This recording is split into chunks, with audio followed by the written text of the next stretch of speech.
Item ಯಾವುದೇ ಇರಲಿ try ಮಾಡಿ ಆಚಿ ಚಿಕನ್ ಮಸಾಲಾ. ಆಚಿ ಚಿಕನ್ ಮಸಾಲಾ.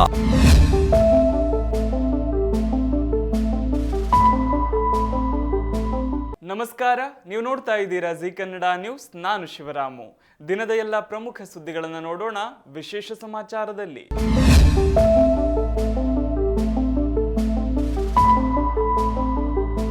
ಹವಾಮಾನ ಇಲಾಖೆಯು ಮುಂದಿನ ಕೆಲವು ದಿನಗಳ ಕಾಲ ರಾಜ್ಯದ ಹಲವು ಜಿಲ್ಲೆಗಳಲ್ಲಿ ಭಾರೀ ಮಳೆ ಮತ್ತು ಗಾಳಿ ಸಹಿತ ಗುಡುಗು ಸಿಡಿಲಿನ ಮುನ್ಸೂಚನೆ ನೀಡಿದೆ.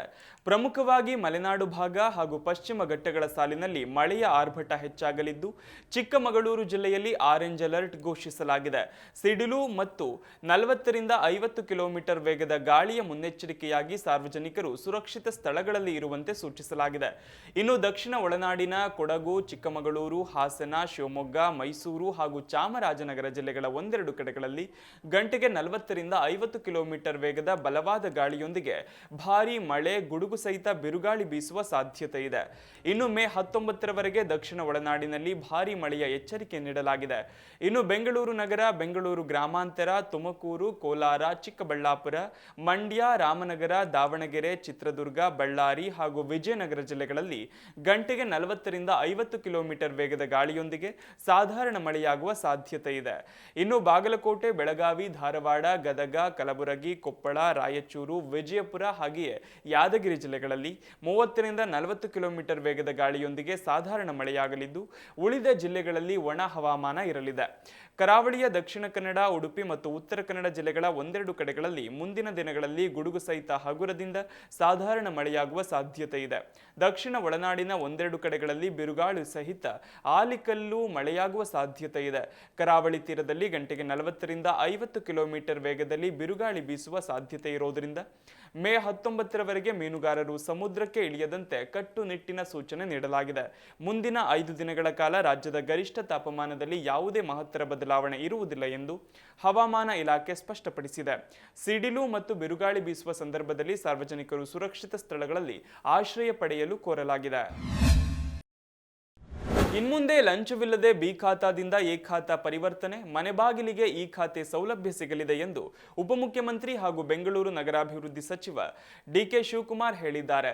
ನನ್ನ ಈ ಖಾತಾ ನನ್ನ ಹಕ್ಕು ಅಭಿಯಾನದಿಂದ ಬೆಂಗಳೂರಿನ ಸಾರ್ವಜನಿಕರು ಒಂದೇ ₹1 ಲಂಚ ನೀಡದೆ ತಮ್ಮ ಆಸ್ತಿಗಳನ್ನು ಬಿ ಖಾತೆಯಿಂದ ಎ ಖಾತೆಗೆ ಪರಿವರ್ತನೆ ಹಾಗೂ ಮನೆ ಬಾಗಿಲಲ್ಲೇ ಈ ಖಾತೆ ಪಡೆಯಬಹುದು. 7 ಲಕ್ಷ ಜನರಿಗೆ ಇದರಿಂದ ಉಪಯೋಗವಾಗಲಿದೆ. ಬೆಂಗಳೂರು ನಿವಾಸಿಗಳು, ಅರ್ಜಿದಾರರು ಈ ಅಭಿಯಾನದಿಂದ ಖುಷಿಯಾಗಿದ್ದಾರೆ ಎಂದು ಡಿಸಿಎಂ ಡಿಕೆ ತಿಳಿಸಿದರು. ಬೆಂಗಳೂರು ಪೂರ್ವ ನಗರ ಪಾಲಿಕೆ ವ್ಯಾಪ್ತಿಯ ಹೊರಮಾವಿನ ನ್ಯಾಷನಲ್ ಪಬ್ಲಿಕ್ ಸ್ಕೂಲ್ನಲ್ಲಿ ಆರಂಭವಾದ ನನ್ನ ಈ ಖಾತಾ ನನ್ನ ಹಕ್ಕು ಅಭಿಯಾನ ಕೇಂದ್ರಕ್ಕೆ ಬೆಂಗಳೂರು ನಗರಾಭಿವೃದ್ಧಿ ಸಚಿವರು ಆಗಿರುವ ಡಿಕೆ ಶಿವಕುಮಾರ್ ಭೇಟಿ ನೀಡಿ ಪ್ರಕ್ರಿಯೆ ಪರಿಶೀಲಿಸಿದ್ರು. ನಂತರ ನಾಗರಿಕರ ಅಹವಾಲು ಆಲಿಸಿ ಸಾರ್ವಜನಿಕರನ್ನು ಉದ್ದೇಶಿಸಿ ಮಾತನಾಡಿದ್ರು. ಖಾತೆ ದಾಖಲೆಯಲ್ಲಿ ಫೋಟೋ ಸಹ ಇರಲಿದೆ. ಯಾರಾದರೂ ನಕಲಿ ದಾಖಲೆಗಳನ್ನು ನೀಡಿ ಖಾತೆ ಮಾಡಿಸಿಕೊಂಡ್ರೆ ಅದನ್ನು ರದ್ದು ಮಾಡೋ ವ್ಯವಸ್ಥೆಯೂ ಇದೆ. ನಿಗದಿತ ನಂಬರ್ ನೀಡಿದ ತಕ್ಷಣ 2004ರ ನಂತರದ ಎಲ್ಲಾ ದಾಖಲೆಗಳು ದೊರೆಯುತ್ತವೆ. ಸಬ್ ರಿಜಿಸ್ಟ್ರಾರ್ ಕಚೇರಿಗೆ ಲಿಂಕ್ ಮಾಡಲಾಗಿದೆ. ಅರ್ಹ ಮಾಲೀಕರಿಗೆ ಖಾತೆ ಮಾಡಿಕೊಡಲಾಗುವುದು ಎಂದು ಹೇಳಿದ್ರು. ಪ್ರತಿ ಶನಿವಾರ ನನ್ನ ಈ ಖಾತೆ ಅಭಿಯಾನ ನಿಮ್ಮ ಆಸ್ತಿ ಮೌಲ್ಯಗಳನ್ನು ಹೆಚ್ಚಳ ಮಾಡಲು ಬಿ ಖಾತೆಯಿಂದ ಎ ಖಾತೆಗೆ ಪರಿವರ್ತನೆ ಮಾಡಿಕೊಡಲಾಗ್ತಿದೆ. ಇದು ಐತಿಹಾಸಿಕ ತೀರ್ಮಾನ. ಇದರಿಂದ ನೀವು ಬ್ಯಾಂಕ್ನಲ್ಲಿ ಸಾಲ ಪಡೆಯಬಹುದು ಹಾಗೂ ಇತರೆ ಸೌಲಭ್ಯಗಳನ್ನು ನಿಮ್ಮದಾಗಿಸಿಕೊಳ್ಳಬಹುದು. ಬೆಂಗಳೂರಿನಲ್ಲಿರೋ 23 ಲಕ್ಷ ಆಸ್ತಿಗಳಲ್ಲಿ 16 ಲಕ್ಷ ಎ ಖಾತೆಗಳಿದ್ದರೆ 7 ಲಕ್ಷ ಬಿ ಖಾತೆಗಳಿವೆ. ಕೆಳಮಟ್ಟದ ಅಧಿಕಾರಿಗಳು ಖಾತೆ ವಿಚಾರವಾಗಿ ಲಂಚ ಪಡೆದು ಕಿರುಕುಳ ನೀಡುತ್ತಿದ್ರು ಎನ್ನುವುದು ನನ್ನ ಗಮನಕ್ಕೆ ಬಂದಿತ್ತು. ಅದಕ್ಕಾಗಿ ಪ್ರತಿ ಶನಿವಾರ ಅಭಿಯಾನ ನಡೆಯಲಿದೆ ಅಂತ ಅವರು ತಿಳಿಸಿದ್ರು. ಕೇಂದ್ರ ಸರ್ಕಾರದ ಮಹತ್ವಾಕಾಂಕ್ಷೆಯ ಒಂದು ರಾಷ್ಟ್ರ ಒಂದು ಚುನಾವಣೆ ಪ್ರಸ್ತಾವನೆಗೆ ಕೆಪಿಸಿಸಿ ಅಧ್ಯಕ್ಷ ಹಾಗೂ ಉಪಮುಖ್ಯಮಂತ್ರಿ ಡಿಕೆ ಶಿವಕುಮಾರ್ ವಿರೋಧ ವ್ಯಕ್ತಪಡಿಸಿದ್ದಾರೆ. ಇದು ಅಧಿಕಾರ ಕೇಂದ್ರಿತ, ರಾಜಕೀಯ ಪ್ರೇರಿತ ಯೋಜನೆ. ರಾಜ್ಯಗಳನ್ನು ದುರ್ಬಲಗೊಳಿಸಲು ಇದನ್ನು ತರಲಾಗುತ್ತಿದೆ. ಪ್ರಜಾಪ್ರಭುತ್ವ ವ್ಯವಸ್ಥೆಗೂ ಧಕ್ಕೆ ತರುವ ಅಪಾಯವಿದೆ ಎಂದು ಡಿಸಿಎಂ ಡಿಕೆ ಕಿಡಿಕಾರಿದ್ದಾರೆ. ಈ ಪ್ರಸ್ತಾವನೆಯಿಂದ ಒಕ್ಕೂಟ ವ್ಯವಸ್ಥೆಗೆ ತೀವ್ರ ಧಕ್ಕೆಯಾಗಲಿದೆ. ಕೇಂದ್ರದಲ್ಲಿ ಆಡಳಿತ ಚುಕ್ಕಾಣಿ ಹಿಡಿದಿರುವವರ ಅನುಕೂಲಕ್ಕೆ ತಕ್ಕಂತೆ ಇದನ್ನು ಹೆಣೆಯಲಾಗುತ್ತಿದೆ. ಹೀಗಾಗಿ ಈ ಪ್ರಸ್ತಾವನೆಯ ಚುನಾವಣೆಯನ್ನು ಕೆಪಿಸಿಸಿ ಅಧ್ಯಕ್ಷನಾಗಿ ಹಾಗೂ ಕರ್ನಾಟಕದ ಉಪಮುಖ್ಯಮಂತ್ರಿಯಾಗಿ ಸಾರಾ ಸಗಟಾಗಿ ತಿರಸ್ಕರಿಸುತ್ತೇನೆ ಎಂದಿದ್ದಾರೆ. ಒಂದು ದೇಶ ಒಂದು ಚುನಾವಣೆ ವಿರೋಧಿಸಿ ಕರ್ನಾಟಕ ವಿಧಾನಸಭೆ ಈಗಾಗಲೇ ನಿರ್ಣಯ ಅಂಗೀಕರಿಸಿದೆ ಎಂದಿರುವ ಅವರು ಈ ಪ್ರಸ್ತಾವನೆ ಬಗ್ಗೆ ಕರ್ನಾಟಕ ಸರ್ಕಾರದ ಸಹಮತವಿಲ್ಲ ಎಂದು ಅವರು ಪುನರುಚ್ಚರಿಸಿದರು. ವಿವಿಧ ರಾಜ್ಯಗಳಲ್ಲಿ ಬೇರೆ ಬೇರೆ ಅವಧಿಗೆ ಚುನಾವಣೆ ನಡೆಯುತ್ತದೆ ಎನ್ನುವುದನ್ನು ಉಲ್ಲೇಖಿಸಿದ ಡಿಕೆ, ಕರ್ನಾಟಕದಲ್ಲಿ 3 ವರ್ಷಗಳ ಹಿಂದೆ ಚುನಾವಣೆ ಆಗಿತ್ತು. ತಮಿಳುನಾಡು, ಕೇರಳದಲ್ಲಿ ಮೊನ್ನೆಯಷ್ಟೇ ಆಯಿತು. ಪಂಜಾಬ್, ತೆಲಂಗಾಣದಲ್ಲಿ ಬೇರೆ ಬೇರೆ ಕಾಲದಲ್ಲಿ ಆಗಿದೆ. ಇವೆಲ್ಲವನ್ನು ಸಮಯಕರಿಸುವುದು ಹೇಗೆ? ಒಂದೊಮ್ಮೆ ಅವಿಶ್ವಾಸ, ಬಹುಮತದ ಕೊರತೆಯಿಂದ ಸರ್ಕಾರ ಅರ್ಧಕ್ಕೆ ಉರುಳಿದ್ರೆ ಪರಿಹಾರ ಏನು? ಇದು ಕಾರ್ಯಸಾಧು ಯೋಜನೆಯಲ್ಲ, ಪ್ರಾಕ್ಟಿಕಲಿ ಇಂಪಾಸಿಬಲ್ ಅಂತ ಡಿಕೆ ಹೇಳಿದ್ದಾರೆ. ಗದಗ ಜಿಲ್ಲೆಯ ರೋಣ ತಾಲೂಕಿನ ಜಕ್ಕಲಿ ಗ್ರಾಮವು ಕರ್ನಾಟಕ ಏಕೀಕರಣಕ್ಕೆ ಮಹತ್ತರ ಕೊಡುಗೆ ನೀಡಿದ ಕನ್ನಡದ ಹೆಮ್ಮೆಯ ಸಂಕೇತವಾದ ತಾಯಿ ಭುವನೇಶ್ವರಿಯ ಪ್ರಥಮ ಚಿತ್ರವನ್ನು ಹೊಂದಿರುವ ಹಾಗೂ ಮಹಾತ್ಮ ಗಾಂಧೀಜಿ ಮತ್ತು ಜವಾಹರ್ಲಾಲ್ ನೆಹರು ಅವರಂಥ ಮಹಾನ್ ನಾಯಕರು ಪಾದಾರ್ಪಣೆ ಮಾಡಿದ ಐತಿಹಾಸಿಕ ಪುಣ್ಯ ಭೂಮಿಯಾಗಿದೆ. ಆದರೆ ಇಂತಹ ಭವ್ಯ ಇತಿಹಾಸವಿರೋ ಗ್ರಾಮದ ಇಂದಿನ ಅಭಿವೃದ್ಧಿ ಮಾತ್ರ ಸಂಪೂರ್ಣ ಶೂನ್ಯವಾಗಿದ್ದು, ಇತ್ತೀಚೆಗೆ ಸುರಿದ ಬಿರುಗಾಳಿ ಸಹಿತ ಭೀಕರ ಮಳೆಗೆ ಗ್ರಾಮ ಪಂಚಾಯಿತಿ ಕಚೇರಿ ಹಾಗೂ ಸರ್ಕಾರಿ ಪ್ರಾಥಮಿಕ ಶಾಲೆಯ ಬಿಸಿಯೂಟ ಕೊಠಡಿಯ ಮೇಲ್ಚಾವಣಿಯ ತಗಡುಗಳು ಹಾರಿ ಹೋಗಿವೆ. ಘಟನೆ ನಡೆದು ವಾರ ಕಳೆದರೂ ಯಾವುದೇ ದುರಸ್ತಿ ಕಾರ್ಯ ಕೈಗೊಳ್ಳದ ಅಧಿಕಾರಿಗಳು ಪಂಚಾಯಿತಿ ಕಟ್ಟಡಕ್ಕೆ ಕೇವಲ ಪ್ಲಾಸ್ಟಿಕ್ ತಾಡಪತ್ರಿ ಹೊದಿಸಿ ಕೈ ತೊಳೆದುಕೊಂಡಿದ್ದಾರೆ. ಇದರಿಂದಾಗಿ ಕಚೇರಿಯಲ್ಲಿರೋ ಸರ್ಕಾರದ ಪ್ರಮುಖ ದಾಖಲೆಗಳು ಮಳೆಗೆ ಹಾಳಾಗುವ ಭೀತಿ ಎದುರಾಗಿದ್ದು, ಇದೇ ನೆಪವನ್ನು ಮುಂದಿಟ್ಟುಕೊಂಡು ಅಧಿಕಾರಿಗಳು ಸಾರ್ವಜನಿಕರ ಕೆಲಸ ಕಾರ್ಯಗಳನ್ನು ಸ್ಥಗಿತಗೊಳಿಸಿದ್ದಾರೆ. ಇನ್ನೊಂದೆಡೆ ಶಾಲೆಗಳು ಪ್ರಾರಂಭವಾಗಲು ಕೇವಲ ಕೆಲವೇ ದಿನಗಳು ಬಾಕಿ ಉಳಿದಿದ್ರು ಬಿಸಿಯೂಟದ ಕೋಣೆಗೆ ಇನ್ನೂ ದುರಸ್ತಿ ಭಾಗ್ಯ ಸಿಕ್ಕಿಲ್ಲ. ಇತಿಹಾಸ ಪ್ರಸಿದ್ಧ ಗ್ರಾಮಕ್ಕೆ ಬಂದೊದಗಿರೋ ಈ ದುಸ್ಥಿತಿಯನ್ನು ಕಂಡು ಸ್ಥಳೀಯ ನಿವಾಸಿಗಳು ತೀವ್ರ ಕಿಡಿಕಾರಿದ್ದಾರೆ. ಸರ್ಕಾರದ ಸ್ವಂತ ಆಸ್ತಿಯನ್ನು ರಕ್ಷಿಸಿಕೊಳ್ಳಲು ಯೋಗ್ಯತೆ ಇಲ್ಲದ ಈ ಸರ್ಕಾರ ಮತ್ತು ಅಧಿಕಾರಿಗಳು ಇನ್ನು ಸಾಮಾನ್ಯ ಜನರಿಗೆ ಸೌಲಭ್ಯಗಳನ್ನು ಹೇಗೆ ತಾನೇ ನೀಡಲು ಸಾಧ್ಯ ಅಂತ ಗ್ರಾಮಸ್ಥರು ಪ್ರಶ್ನಿಸುತ್ತಿದ್ದಾರೆ.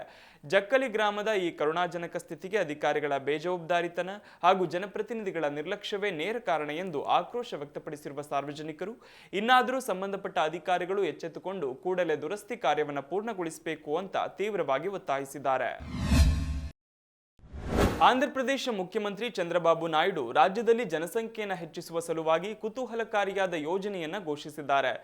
ನರಸನ್ನಪೇಟೆಯಲ್ಲಿ ನಡೆದ ಸಾರ್ವಜನಿಕ ಕಾರ್ಯಕ್ರಮದಲ್ಲಿ ಮಾತನಾಡಿದ ಮುಖ್ಯಮಂತ್ರಿ ಚಂದ್ರಬಾಬು ನಾಯ್ಡು, ರಾಜ್ಯದ ಯಾವುದೇ ಕುಟುಂಬದಲ್ಲಿ 3ನೇ ಮಗುವಿನ ಜನನವಾದರೆ ಆ ಕುಟುಂಬಕ್ಕೆ ಸರ್ಕಾರ 30,000 ರೂಪಾಯಿ ಮತ್ತು 4ನೇ ಮಗುವಿಗೆ 40,000 ರೂಪಾಯಿ ಪ್ರೋತ್ಸಾಹಧನ ನೀಡಲಿದೆ ಎಂದು ಹೇಳಿದ್ದಾರೆ. ಆಂಧ್ರಪ್ರದೇಶದ ಜನಸಂಖ್ಯೆಯಲ್ಲಿ ಇಳಿಕೆಯಾಗುತ್ತಿರುವ ಬಗ್ಗೆ ಅವರು ಕಳವಳ ವ್ಯಕ್ತಪಡಿಸಿದ್ದಾರೆ. ಮಕ್ಕಳನ್ನ ಹೊರೆಯಾಗಿ ನೋಡುವ ಬದಲು ದೇಶದ ಸಂಪತ್ತಾಗಿ ನೋಡಬೇಕು ಎಂದು ಅವರು ಒತ್ತಿ ಹೇಳಿದ್ದಾರೆ. ಈ ಘೋಷಣೆ ಜನಸಂಖ್ಯಾ ಬೆಳವಣಿಗೆಯನ್ನು ಉತ್ತೇಜಿಸುವ ರಾಜ್ಯ ಸರ್ಕಾರದ ಯೋಜನೆಯ ಭಾಗವಾಗಿದೆ ಅಂತ ಅವರು ತಿಳಿಸಿದ್ದಾರೆ. ಕುಸಿಯುತ್ತಿರುವ ಜನನ ದರಗಳು ಮತ್ತು ವಯಸ್ಸಾದ ಜನಸಂಖ್ಯೆ ಸೇರಿದಂತೆ ಬದಲಾಗುತ್ತಿರುವ ಜನಸಂಖ್ಯಾ ಮಾದರಿಗಳ ಕುರಿತು ಹಲವಾರು ರಾಜ್ಯಗಳಲ್ಲಿ ವ್ಯಾಪಕ ಚರ್ಚೆಗಳ ನಡುವೆ ಸಿಎಂ ಚಂದ್ರಬಾಬು ನಾಯ್ಡು ಅವರ ಈ ಹೇಳಿಕೆ ಬಂದಿದೆ. ಜನಸಂಖ್ಯಾ ಬೆಳವಣಿಗೆಯನ್ನು ಉತ್ತೇಜಿಸುವ ಪ್ರಯತ್ನಗಳ ಭಾಗವಾಗಿ 3ನೇ ಮಗುವಿನ ಜನನದ ಕುಟುಂಬಗಳಿಗೆ 30,000 ರೂಪಾಯಿ ಮತ್ತು 4ನೇ ಮಗುವಿನ ಜನನಕ್ಕೆ 40,000 ರೂಪಾಯಿಗಳನ್ನು ಸರ್ಕಾರ ನೀಡಲಿದೆ ಎಂದು ಅವರು ಘೋಷಿಸಿದ್ದಾರೆ. ನಾನು ಇದರ ಬಗ್ಗೆ ಹಲವು ಬಾರಿ ಯೋಚಿಸಿದ್ದೇನೆ. ಹಿಂದೆ ನಾನು ಕುಟುಂಬ ಯೋಜನೆಗಾಗಿ ಕೆಲಸ ಮಾಡಿದ್ದೇನೆ. ಆದರೆ ಇಂದು ಮತ್ತೊಮ್ಮೆ ಮಕ್ಕಳು ನಮ್ಮ ಸಂಪತ್ತು. ನಾವೆಲ್ಲರೂ ನಮ್ಮ ಮಕ್ಕಳ ಹಿತದೃಷ್ಟಿಯಿಂದ ಕೆಲಸ ಮಾಡುವ ಅವಶ್ಯಕತೆ ಇದೆ. ಅದಕ್ಕಾಗಿಯೇ ನಾನು ಮತ್ತೊಂದು ನಿರ್ಧಾರವನ್ನು ತೆಗೆದುಕೊಂಡಿದ್ದೇನೆ. 3ನೇ ಮಗು ಹುಟ್ಟಿದ ತಕ್ಷಣ 30,000 ರೂಪಾಯಿ ನೀಡ್ತೇವೆ. 4ನೇ ಮಗುವಿಗೆ ನಾವು 40,000 ರೂಪಾಯಿ ನೀಡ್ತೇವೆ ಅಂತ ಅವರು ಹೇಳಿದ್ದಾರೆ. ಅಂದಹಾಗೆ ಆಂಧ್ರಪ್ರದೇಶವು ಸುಮಾರು 5.40 ಕೋಟಿ ಜನಸಂಖ್ಯೆಯನ್ನು ಹೊಂದಿದೆ. ಇದು ಭಾರತದಲ್ಲಿ 10ನೇ ಅತಿ ಹೆಚ್ಚು ಜನಸಂಖ್ಯೆ ಹೊಂದಿರುವ ರಾಜ್ಯವಾಗಿದೆ. ಇದು ದೇಶದ ಒಟ್ಟು ಜನಸಂಖ್ಯೆಯ ಸುಮಾರು 3.76% ಹೊಂದಿದೆ. ತಮಿಳುನಾಡು ವಿಧಾನಸಭೆ ಚುನಾವಣೆಯಲ್ಲಿ ನಟ ವಿಜಯ್ ಅವರ ನಿರ್ಣಾಯಕ ಗೆಲುವು ಮತ್ತು ಐತಿಹಾಸಿಕವಾಗಿ ಮುಖ್ಯಮಂತ್ರಿ ಸ್ಥಾನಕ್ಕೇರಿರುವುದು ಇನ್ನೂ ಹಲವರ ಸಂಭ್ರಮದ ವಿಷಯವಾಗಿಯೇ ಉಳಿದಿದೆ. ಈ ರಾಜಕೀಯ ಉತ್ಸಾಹದ ನಡುವೆ ಆಂಧ್ರಪ್ರದೇಶದ ಸೂಪರ್ ಸ್ಟಾರ್ ಹಾಗೂ ಉಪಮುಖ್ಯಮಂತ್ರಿ ಪವನ್ ಕಲ್ಯಾಣ್ ಅವರೊಂದಿಗೆ ಹಲವರು ಹೋಲಿಕೆ ಮಾಡುತ್ತಿದ್ದಾರೆ. ಸಾಮಾಜಿಕ ಜಾಲತಾಣಗಳಲ್ಲಿ ವ್ಯಾಪಕ ಚರ್ಚೆಗಳು ನಡೀತಿದ್ದ ಸಂದರ್ಭದಲ್ಲಿ ಪವನ್ ಕಲ್ಯಾಣ್ ಅವರು ಮಂಗಳಗಿರಿಯ ಜನಸೇನಾ ಪಕ್ಷದ ಕಚೇರಿಯಲ್ಲಿ ಕಾರ್ಯಕರ್ತರನ್ನು ಉದ್ದೇಶಿಸಿ ನಿನ್ನೆ ಮಾತನಾಡಿದ್ರು. ವಿಜಯ್ ಮುಖ್ಯಮಂತ್ರಿ ಆಗಿರೋ ಕುರಿತು ಮಾತನಾಡಿದ ಅವರು, ತಮಿಳುನಾಡು ಚುನಾವಣೆಯ ಬಳಿಕ ಜನರು ನನ್ನ ಮೇಲೆ ಒತ್ತಡ ಹಾಕ್ತಿದ್ದಾರೆ. ನಮ್ಮ ನೆರೆಯ ರಾಜ್ಯದಲ್ಲಿ ಒಬ್ಬ ನಟ ಪಕ್ಷ ಸ್ಥಾಪಿಸಿ ಮುಖ್ಯಮಂತ್ರಿ ಆಗಿದ್ದಾರೆ. ನಾನು ಕೂಡ ಆಂಧ್ರ ಪ್ರದೇಶದಲ್ಲಿ ಅದೇ ರೀತಿ ಮಾಡಬೇಕಿತ್ತು ಅಂತ ಅನೇಕರು ನನಗೆ ಸಂದೇಶ ಕಳುಹಿಸಿದ್ದಾರೆ ಅಂತ ಅವರು ಹೇಳ್ಕೊಂಡಿದ್ದಾರೆ. ತಮ್ಮ ಅಭಿಪ್ರಾಯವನ್ನು ವಿವರಿಸಲು ಒಂದು ತೆಲುಗು ಗಾದೆಯನ್ನು ಬಳಸಿದ ಪವನ್, ನೆರೆಯವರ ಮದುವೆಗೆ ಅನಗತ್ಯ ಉತ್ಸಾಹ ತೋರಿಸುವಂತಿದೆ. ಚಿಕ್ಕ ಮಕ್ಕಳು ಅದು ತಮ್ಮ ಮನೆಯ ಮದುವೆಯೇ ಅಲ್ಲ ಎಂಬುದರ ಅರಿವಿಲ್ಲದೆ ಓಡಾಡುವಂತಿದೆ. ಆಂಧ್ರ ಪ್ರದೇಶದ ಪರಿಸ್ಥಿತಿ ಬೇರೆ. ನಾನು 2019ರ ಚುನಾವಣೆಯಲ್ಲಿ ಸ್ಪರ್ಧಿಸಿದೆ. ಆಗ ಅವರು ಏನ್ ಮಾಡಿದ್ರು? ಮಂತ್ರಿಗಳು ನನ್ನ ಜೊತೆ ನಿಲ್ಲಿಲ್ಲ. ಆದ್ರಿಂದ ಹೋಲಿಕೆ ಮಾಡಬೇಡಿ ಎಂದಿದ್ದಾರೆ. ಪವನ್ ಕಲ್ಯಾಣ್ ಅವರು 2014ರಲ್ಲಿ ಜನಸೇನಾ ಪಕ್ಷವನ್ನು ಸ್ಥಾಪಿಸಿದ್ರು. 2024ರ ಲೋಕಸಭೆ ಮತ್ತು ವಿಧಾನಸಭಾ ಚುನಾವಣೆಯಲ್ಲಿ ಜನಸೇನಾ, ತೆಲುಗುದೇಶಂ ಪಾರ್ಟಿ ಟಿಡಿಪಿ ಹಾಗೆಯೇ ಬಿಜೆಪಿ ನಡುವೆ ಮೈತ್ರಿ ನಿರ್ಮಿಸುವಲ್ಲಿ ಅವರು ಮಹತ್ವದ ಪಾತ್ರ ವಹಿಸಿದ್ರು. ತಮ್ಮ ಪಕ್ಷ ಸ್ಪರ್ಧಿಸಿದ ಕ್ಷೇತ್ರಗಳ ಸಂಖ್ಯೆಯನ್ನ ತಂತ್ರಾತ್ಮಕವಾಗಿ ಮಿತಿಗೊಳಿಸಿದ್ರು. ಈ ಮೈತ್ರಿ ಭರ್ಜರಿ ಜಯ ಸಾಧಿಸಿತು. ಜನಸೇನಾ ಸ್ಪರ್ಧಿಸಿದ 21 ವಿಧಾನಸಭಾ ಸ್ಥಾನಗಳು ಹಾಗೆ 2 ಲೋಕಸಭಾ ಸ್ಥಾನಗಳನ್ನು ಕೂಡ ಗೆದ್ದಿತ್ತು. ಬಳಿಕ ಪವನ್ ಕಲ್ಯಾಣ್ ಆಂಧ್ರ ಪ್ರದೇಶ ವಿಧಾನಸಭೆಗೆ ಆಯ್ಕೆಯಾಗಿ ಉಪಮುಖ್ಯಮಂತ್ರಿಯಾಗಿ ನೇಮಕಗೊಂಡರು. ಸಾಂಪ್ರದಾಯಿಕ ಗುಜರಾತಿ ಡಾಯಿರೋ ಕಾರ್ಯಕ್ರಮವೊಂದರಲ್ಲಿ ಜನಪ್ರಿಯ ಗಾಯಕರೊಬ್ಬರ ಮೇಲೆ ಭಕ್ತರು ಅಪಾರ ಪ್ರಮಾಣದ ಹಣದ ನೋಟುಗಳನ್ನು ಸುರಿದಿರುವ ವಿಡಿಯೋವೊಂದು ಸಾಮಾಜಿಕ ಜಾಲತಾಣಗಳಲ್ಲಿ ಭಾರಿ ವೈರಲ್ ಆಗಿದೆ. ಜುನಾಗಢ್ನ ಕಂಭಾಲಿಯಾ ಗ್ರಾಮದಲ್ಲಿ ಆಯೋಜಿಸಲಾಗಿದ್ದ ವಾರಪೂರ್ತಿಯ ಶ್ರೀಮದ್ ಭಾಗವತ ಸಪ್ತಾಹ ಧಾರ್ಮಿಕ ಮತ್ತು ಸಾಂಸ್ಕೃತಿಕ ಕಾರ್ಯಕ್ರಮದ ವೇಳೆ ಈ ಘಟನೆ ನಡೆದಿದೆ. ಸಂಗೀತ, ಕಥಾವಾಚನ, ಹಾಸ್ಯ ಮತ್ತು ಭಕ್ತಿಗೀತೆಗಳ ಮಿಶ್ರಣವಿರುವ ಗುಜರಾತ್ನ ಸಾಂಪ್ರದಾಯಿಕ ಡಾಯಿರೋ ಶೈಲಿಯ ಪ್ರದರ್ಶನ ನೀಡುತ್ತಿದ್ದ ಖ್ಯಾತ ಗಾಯಕ ಗೋಪಾಲ್ ಸಾಧು ಅವರ ಮೇಲೆ ಭಕ್ತರು ಕಂತೆ ಹಾಗೂ ಚೀಲಗಟ್ಟಲೆ ನೋಟುಗಳನ್ನು ಸುರಿದಿದ್ದಾರೆ.